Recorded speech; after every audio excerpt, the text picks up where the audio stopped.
Allez, on attaque le chapitre 14, section de solides. Alors, en gros, dans ce chapitre, on va découper des solides usuels de l'espace qu'on a déjà vu ensemble dans un chapitre précédent.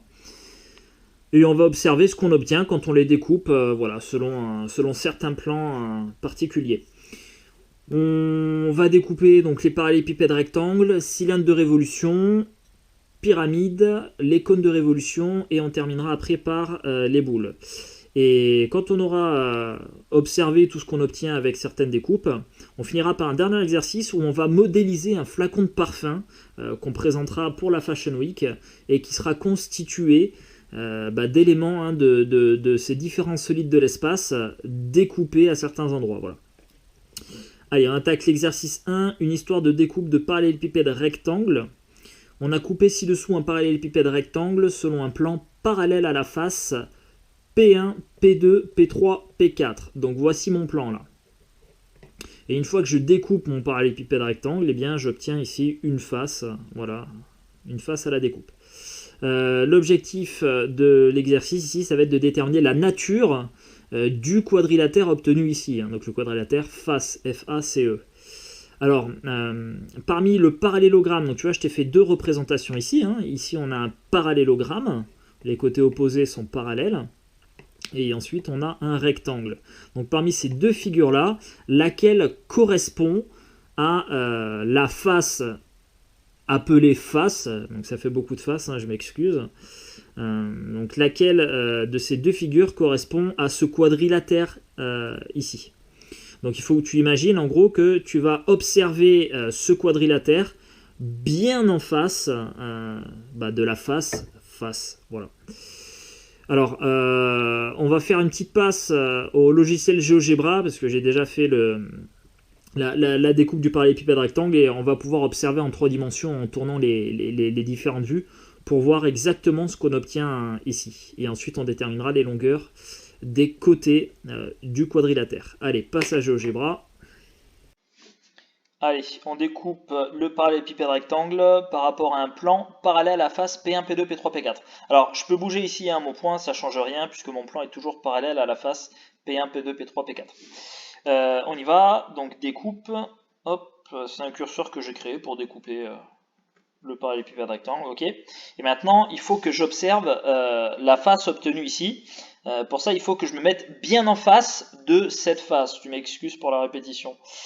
Alors, on a un outil qui est génial sur GeoGebra 3D. Tu vois, je suis allé ici sur la petite flèche et j'ai un truc qui s'appelle vue de face. Je clique dessus et maintenant, j'ai plus qu'à cliquer la face que je souhaite observer bien en face. C'est celle-ci, je clique dessus et voilà, hop, il me met dans la bonne orientation. Et donc là, je me rends compte qu'en fait, j'ai un rectangle et non pas un parallélogramme comme c'était proposé. Donc c'est pas le parallélogramme de gauche, c'est le rectangle à droite, dont les dimensions sont tout simplement les mêmes que celles du rectangle P1, P2, P3, P4. Voilà. C'est donc un rectangle qu'on obtient et c'est celui-là, voilà, dont les dimensions sont les mêmes que celles du rectangle P1, P2, P3, P4. Ce qui fait que la longueur FE, que je retrouve ici, eh bien, sera la même que la longueur P1, P4. Et la longueur P1, P4, je l'ai ici et elle vaut 2. Donc FE, ça vaut 2. Et ensuite, la longueur EC, donc la longueur du rectangle, qui est aussi la longueur P4, P3 de ce segment-là, que je retrouve ici et qui vaut 3. Ok. Deuxièmement, donc on a à nouveau un parallélépipède rectangle, on a légèrement modifié les dimensions. Et on va le découper cette fois selon un plan qui ne sera pas parallèle à la face P1, P2, P3, P4. Donc tu vois ici j'ai légèrement décalé le point C sur l'arête P3, P7. Comme ça la longueur P4E n'est pas la même que la longueur P3C. Ici j'ai 3 et ici j'ai 4,5. Donc je ne suis pas parallèle à ma face P1, P2, P3, P4. Par contre, on peut le vérifier avec les longueurs. Ici on a P4E qui est de même longueur que P1F, et on a aussi la longueur P3C qui est la même que celle de P2A. Voilà, 4,5 et 4,5. Ce qui fait que mon plan ici, alors il n'est pas parallèle à la face P1, P2, P3, P4. En revanche, il sera perpendiculaire à la face du dessus, tu vois, P4, P8, P7, P3. Donc je vais le couper à la verticale, là, mon parallélépipède rectangle. Et la question qu'on se pose, c'est, encore une fois, quelle est la nature de ce qu'on va obtenir à la découpe. Donc FACE, quelle est la nature de ce quadrilatère-là? On a deux propositions à nouveau, soit un parallélogramme, soit un rectangle. Et bien là encore, on va faire une passe à GeoGebra. On va maintenant découper le parallélépipède rectangle selon un plan qui n'est plus parallèle à la face P1, P2, P3, P4. Mais qui est tout de même, on le voit ça grâce aux longueurs P4E qui vaut 3 et P1F qui vaut 3, ainsi que P3C qui vaut 4,5, tout comme P2A. Donc je me suis mis dans la même configuration ici. Ça signifie que le plan en question, tu vois, il est perpendiculaire à la face du dessus, qui est horizontale. Donc je te remonte, tu vois, si je me mets, hop, voilà, bien au-dessus du parallélépipède rectangle, et bien mon plan ici, il est représenté par un segment. Parce qu'il est perpendiculaire à cette face-là. Et ça, c'est important. Donc là encore, je pourrais bouger les points, je le ferai après, tu verras, ça ne changera rien. Donc pour l'instant, je suis dans la même configuration exactement, j'ai repris les mêmes longueurs que sur le dessin. Et on découpe le parallélépipède rectangle.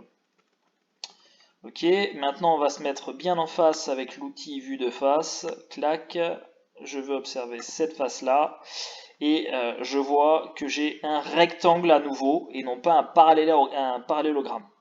Donc j'ai un rectangle à nouveau dont je vais déterminer les dimensions juste après. Voilà. Et ce que je te racontais, c'est que si on modifie donc la position, pardon, je reviens, je vais découper, j'enlève la découpe. Hop. Donc j'enlève la découpe ici et je bouge mes points. Ça va pas changer, j'aurai toujours un rectangle parce que mon plan il va encore être perpendiculaire à la face du haut qui est P3, P4, P8, P7. Donc ça c'est super important qu'il soit perpendiculaire. Je te montrerai ce qui se passe après si c'est pas perpendiculaire. Donc là tu vois, j'ai bougé les points, je vais à nouveau découper. Hop. Et on va se mettre à nouveau bien en face. Alors d'abord je vais pivoter pour attraper la face en question. Voilà. Et on se met maintenant bien en face et on obtient encore une fois un rectangle dont les dimensions sont différentes du premier puisque j'ai modifié la position des points. Ok, donc ça c'est si j'ai un plan qui est bien perpendiculaire à la face du dessus, P3, P4, P8, P7. Et je te montre maintenant ce qui se passe si je ne suis plus perpendiculaire à la face du dessus. Sur ce nouveau fichier, j'ai un plan qui cette fois n'est pas perpendiculaire à la face du dessus. Alors je vais mettre bien en haut, tu vois, je regarde le parallélépipède rectangle bien au-dessus. Et tu vois que mon plan ici, il n'est plus représenté par un segment uniquement. Mais tu vois, on voit encore une partie du plan parce qu'il est oblique par rapport à la face du dessus. Et donc là, je ne suis pas perpendiculaire à la fameuse face P3, P4, P8, P7. Je vais maintenant le découper. Donc le petit curseur découpe. Voilà, on sort la partie. Maintenant, on va observer ce qu'on obtient bien en face. Et du fait que mon plan n'est pas perpendiculaire à la face du dessus, eh bien j'obtiens cette fois un parallélogramme. Voilà. Tu vois ici, en fait, j'ai créé de l'angle ici. À partir du moment, si tu veux, où ce point-là ne va pas se trouver à la verticale de celui-là, c'est-à-dire que le segment ici ne sera pas perpendiculaire à ce segment-là, qui est le segment P4-P1, eh bien je crée un angle et j'obtiens finalement un parallélogramme et non plus un rectangle. Voilà. Et si je reviens exactement, si tu veux, à la verticale, j'observerai à nouveau un rectangle. Mais là, je ne suis pas perpendiculaire et j'ai encore un parallélogramme. Donc tu peux modifier les points, voilà, pour voir. Ok. C'est à nouveau un rectangle qu'on obtient, donc c'est cette figure-là. Et maintenant, on va déterminer les dimensions du rectangle. Alors déjà, la largeur, FE, eh bien, on la retrouve ici. La longueur du segment FE, c'est aussi la longueur du segment P1, P4 équivaut 2.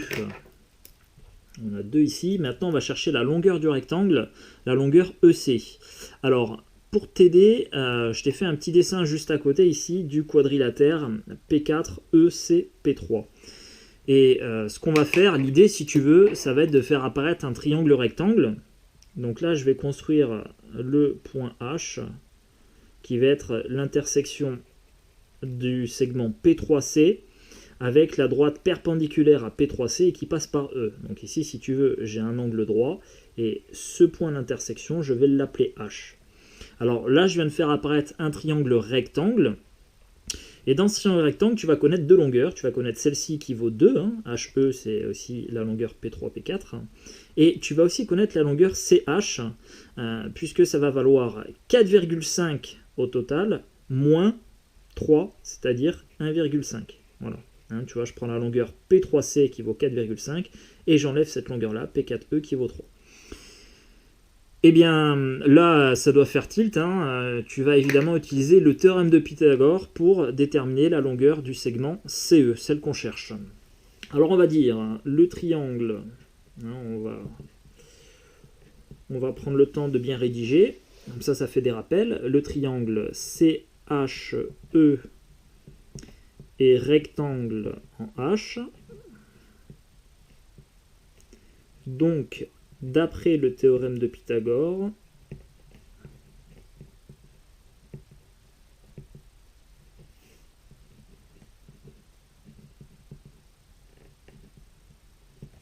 on a le carré du plus grand côté, c'est-à-dire CE au carré,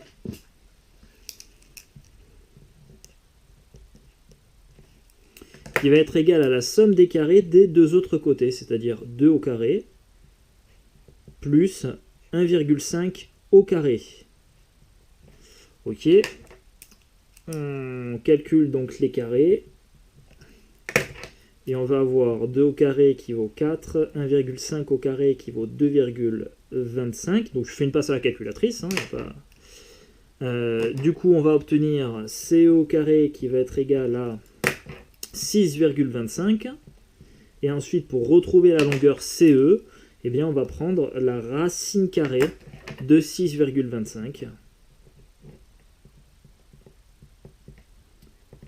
Et ça, c'est égal à 2,5. Voilà. Donc on retrouve ici 2,5 et c'est good pour les dimensions du rectangle.